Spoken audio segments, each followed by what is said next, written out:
Welcome to Madison City Channel's Know Your Candidates interviews, co-sponsored by the League of Women Voters of Dane County. I'm your interviewer, Michael Rosenberg, and I would like to introduce Heather Driscoll, running for Dane County Supervisor in District 6. As we begin, I'd like you to give an opening statement as to your educational, vocational, and civic experience which qualifies you for this office and why you are running for the Dane County Board. Great, thank you, Michael. Yeah, hi, I'm Heather Driscoll, and I'm running for District 6 on the Dane County Board. I fight for people and the planet, and I'm running because I want to make Dane County a national leader in environmental sustainability and social justice. I envision a future where we can enjoy the lakes without having to worry about whether the water is safe, a county that has eliminated racial disparities, a future where a diverse group of women make up half of our elected government, and a jail population that's been reduced by over 50% because we've aggressively invested in our citizens and have gotten them the services we need. And yeah, as for my education, my background, I have a bachelor's in psychology from University of Minnesota Duluth. After obtaining my degree, I served in the Peace Corps in Romania for 2 years and then worked for the Peace Corps as a recruiter. And most of my background is working in environmental issues and social justice. So I want to continue using my values and making a positive impact in the county government. Thank you. First question. Lack of affordable housing and the pressure it brings to the issue of homelessness is a chronic problem that Dane County cannot seem to get ahead of. What do you believe should be the board's priorities for these issues? Yeah, thank you for that question. I think that's a very important area, is housing, especially right now with the price of housing increasing. More and more people are unable to afford housing and are getting pushed out of the cities and further out. And I believe in a model where we should be offering housing first, so people who are experiencing homelessness can get stable housing and be able to have that stability to improve their lives and get through issues if they're having drug problems or mental health issues. First, they need the housing before they are able to get through those issues. So I would like to see an increase in that. I know the city and the county have done some of that, and I'd really like to see an increase in that. With the growth and spread of population in Dane County, what do you believe are the most significant transportation/environmental issues facing the Dane County Board, and how do you think these issues need to be addressed? Yeah, well, in the process of running for office, I've been knocking on doors and talking with neighbors, and one of the issues that's come up is paratransit issues, where our most vulnerable population really relies on paratransit. Currently, there's been a model where there's been door-to-door service and getting people where they need to go, and it's been really wonderful services. And because of changes at the state level, it's going to be changing to a curb-to-curb service model. And for one particular neighbor that I spoke to was extremely concerned about that. Her mother uses that paratransit, and she said that she could afford helping her mother get to the places where she needed to be and get the service she needs, but she's worried about our most vulnerable people.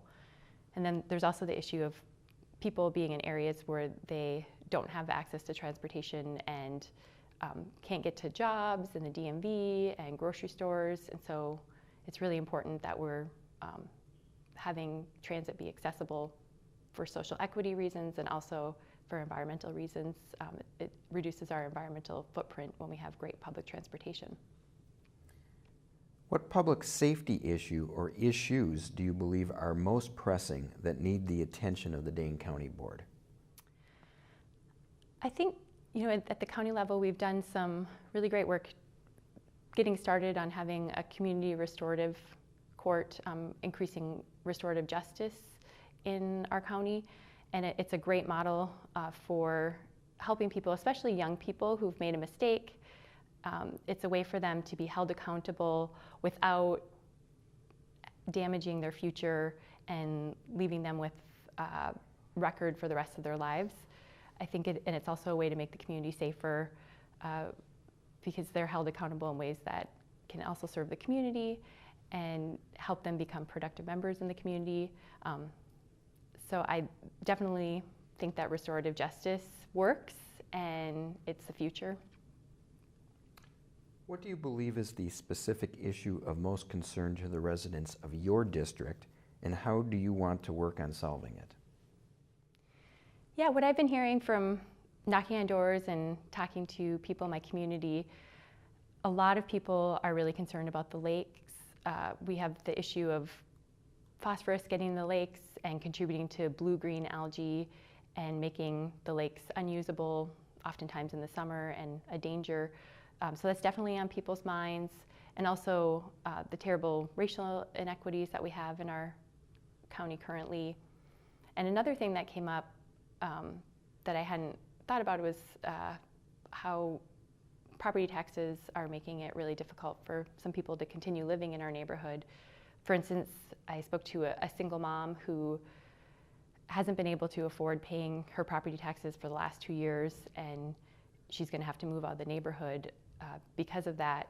And I also spoke to a retired military veteran who had inherited his house and is not able to afford the property taxes, so he's going to have to get a reverse mortgage.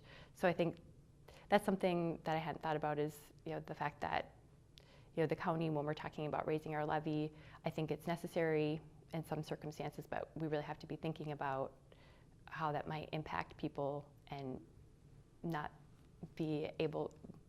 have them be able to live in our district anymore. So something to be mindful of. What one or two personal qualities do you have that will make you the best representative on the Dane County Board for your district residents? Yeah, having a background in psychology, I've also worked in mental health, and I've developed really great listening skills. And I really seek out those opportunities when I can listen to people and really understand the situation and where they're coming from and what their needs are. And I'll bring that with me to the county board. And I also really like researching, and whenever I'm making a decision about anything, I spend a lot of time thinking about the implications of how, like, my decisions, purchase decisions or whatever it may be, may impact the environment and other people. So I'll bring my listening skills and really deep interest in researching topics as well. Which board committees do you believe you should serve on, and why? I'd really be interested in serving on the Public Protection and Judiciary Committee because of what I had mentioned before with restorative justice. I think that there's a great opportunity to increase that, and I'm also really interested in the Health and Human Needs Committee. When I was 2 years old, I lost my dad to depression, and so mental health issues is something that I really don't take lightly, and I think it's something that really needs to be accessible for everyone.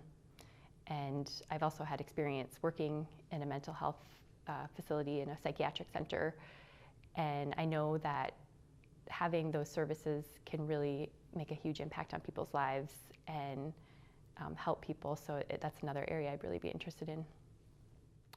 Thank you. How do you envision, as a Dane County Board Supervisor, working with other municipal officials within Dane County?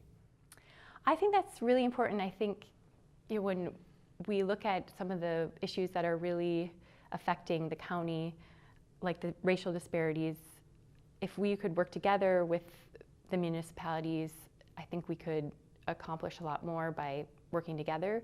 I think, for instance, like the racial inequities in our criminal justice system, if the county could work more with the Madison Police Department, the Sheriff's Office, the DA's office, and have a plan of how we're going to tackle those issues, we could really go further. And I think, in other areas too, like with the phosphorus in the lakes, working with other municipalities on getting leaves out of the street that are contributing to the phosphorus in the lakes is another area. So I really think it's great to have those partnerships and collaborations. Thank you. And finally, what would you like to say to the viewing audience for your closing statement?